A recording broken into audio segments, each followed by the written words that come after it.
देखिए problems with n jobs and k machines, यानी total number of machines k है और total number of jobs n है। इसमें n k इक्वल अगर 3 लेंगे तो n जॉब्स विथ 3 मशीन का केस भी यहाँ पे हो जाएगा। देखो there is no general method available by which we can obtain optimal sequence in problems involving processing of n jobs and k machines. ठीक, they can be handled only by enumeration, which is a very lengthy and time consuming exercise because the total of factorial n to the power k different sequences would require consideration. चलो सीधे आते हैं।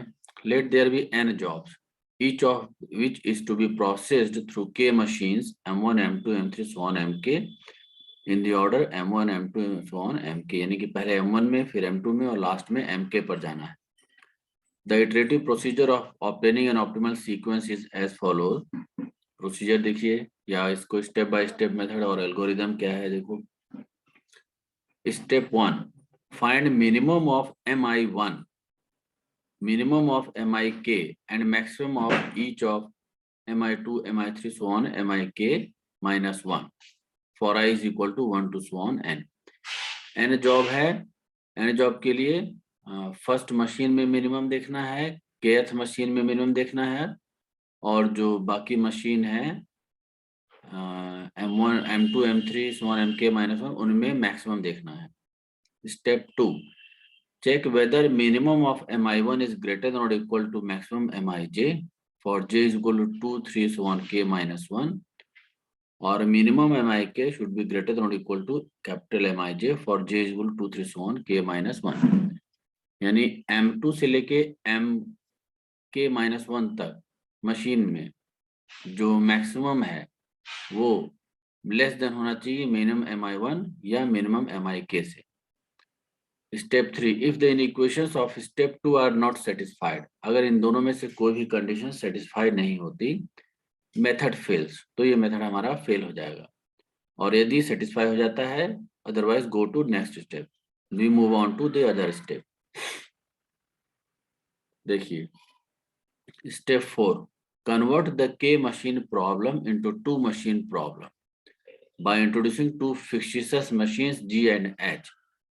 जो k machine को हम लोग दो machine में कन्वर्ट कर देंगे, दो इंट्रोड्यूस करेंगे मशीन g और h such that mig is equal to mi1 plus mi2 plus 1 plus mik minus 1 और mih will be mi2 plus mi3 plus 1 plus mik।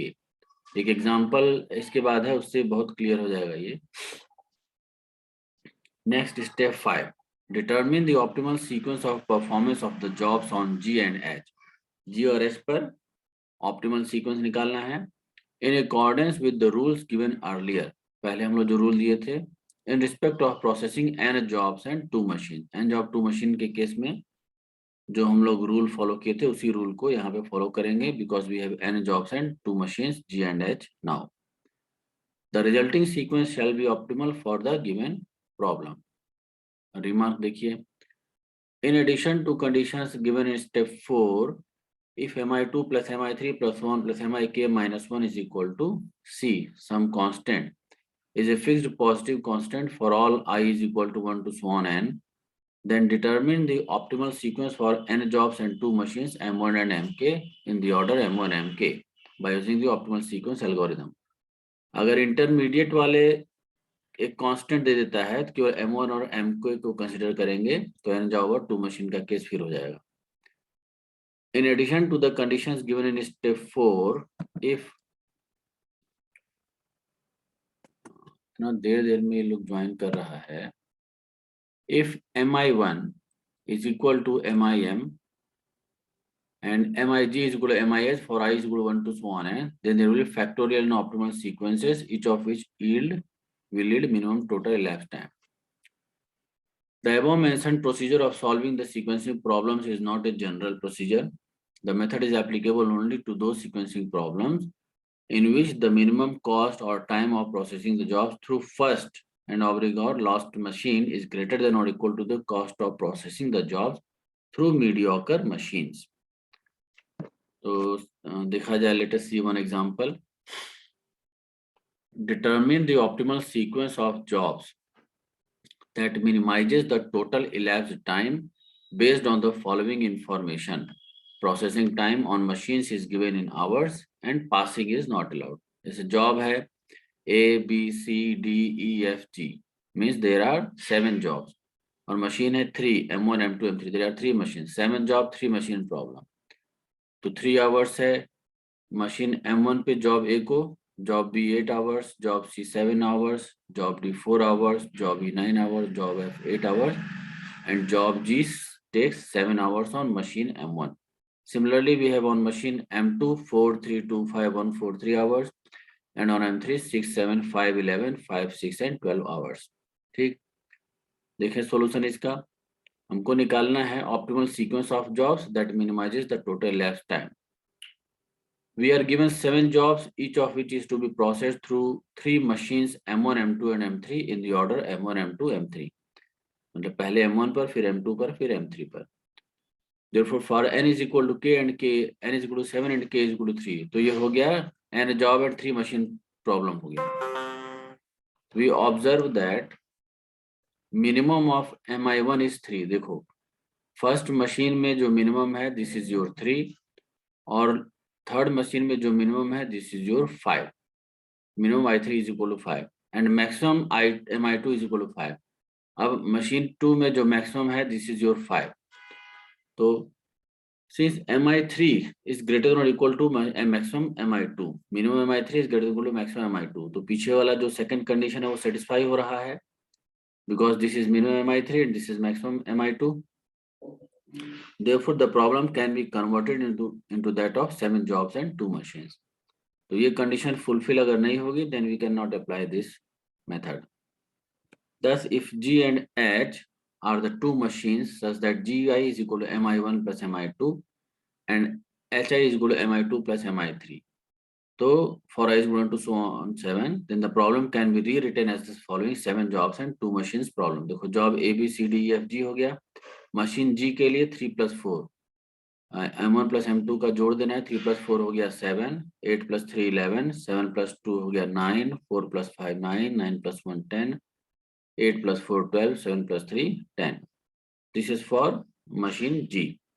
Next for machine H, we will add M2 and M3. 4 plus 6 10, 3 plus 7 10, 2 plus 5 7, 5 plus 11 16, 1 plus 5 हो गया हमारा 6, 4 plus 6 हो गया 10, then 3 plus 12 हो गया 15.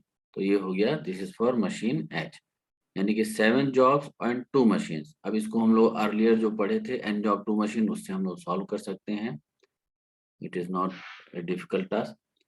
अब इसमें क्या देखना है हमको कि मिनिमम आ रहा है ए, जॉब ए के लिए आ रहा है मशीन जी में. तो जॉब ए सबसे पहले हम लोग करेंगे. फिर इधर मिनिमम है ई में, तो job E will be processed in the last. इसके बाद फिर हमारा जी डी पे आ रहा है. 9 9 है डी पर इधर, तो D will be processed next. और सी पे नेक्स्ट मिनिमम है मशीन एच पर, तो it will be processed here. C. Next is minimum 10 on machine G, so it will be processed here at third place. और इसके बाद next is your B, so B will be processed here, and the last one F. F will be processed here. So the sequence is A, D, G, B, F, C. यानी कि सबसे पहले job A होगा, फिर job D, job G, B, F, C and E. अब इसके लिए हम लोग को टोटल elapsed टाइम निकालना है. जो जॉब हो गया A, D, G, B, F, C, इस सीक्वेंस में लिख लेंगे. M1 in out, M2 in out, M3 in out. तो जॉब A मशीन M1 पे जब इन करेगा उस समय 0 टाइम है, और मशीन A पर इसको टाइम लगता है 3 आवर्स. देखो जॉब A को 3 hours on machine M1, so machine M1 will be engaged for 0 to 3 hours.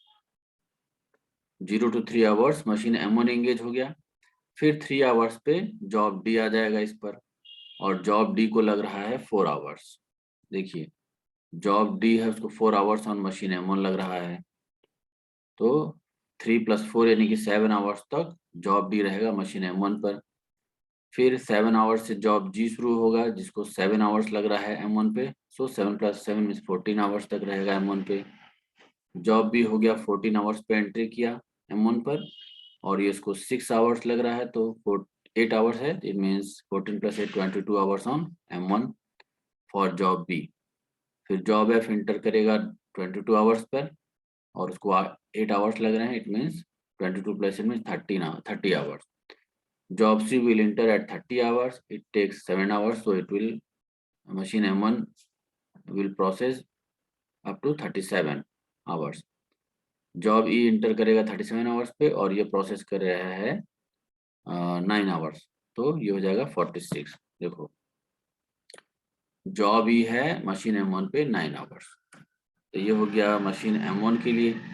फिर M2 में, M2 सिंस 3 आवर्स तक जॉब एंगेज था, तो M2 पर एंट्री करेगा एट 3 आवर्स फॉर 7 आवर्स रहेगा, क्योंकि 4 आवर्स इसको लग रहा है मशीन M2 पर।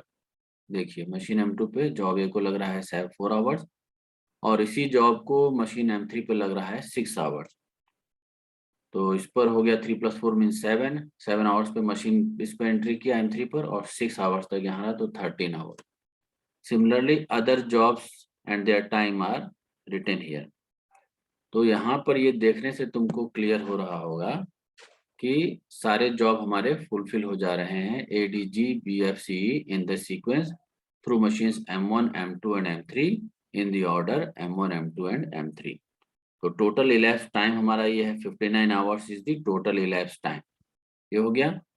और M1 कितना देर हमारा आइडल पड़ा हुआ है, M1 46 आवर्स तक काम किया, बट 59 आवर्स तक काम हो रहा है, तो 59 - 46 मीन्स हो जाएगा 13 आवर्स तक M1 हो गया आइडल।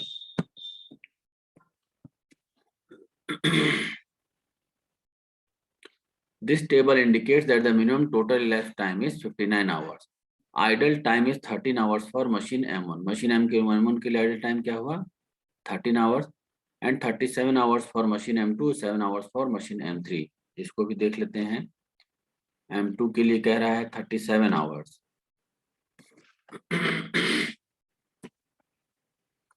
देखो M2 यहाँ पे 3 hours था, और यहाँ से मिला 7 12 to 14 2 आवर्स ही थे, 3 + 2 हो गया 5 आवर्स। फिर 7 2 में 5 यहाँ से, 5 + 5 10 आवर्स। फिर यहाँ से 5 आवर्स, 10 + 5 15 आवर्स। यहाँ से 3 आवर्स मिला, 15 + 3 18 आवर्स। यहाँ पर से मिल गया हमको 7 आवर्स, तो 25 आवर्स हो गया। और यहाँ से मिल जाएगा हमें 12 आवर्स, ये 59 है 47, 25 + 12 हो गया 37। Means machine M2 is idle for 37 hours. और मशीन M3 पे 7 आवर्स पे शुरू होता है, इसका मतलब first 7 hours M3 is idol. फिर 7 to 13 है, 13 24 24 36 36 43 43 49 49 54 54 59, यानी कि और कहीं पर इसमें आइडल टाइम नहीं है।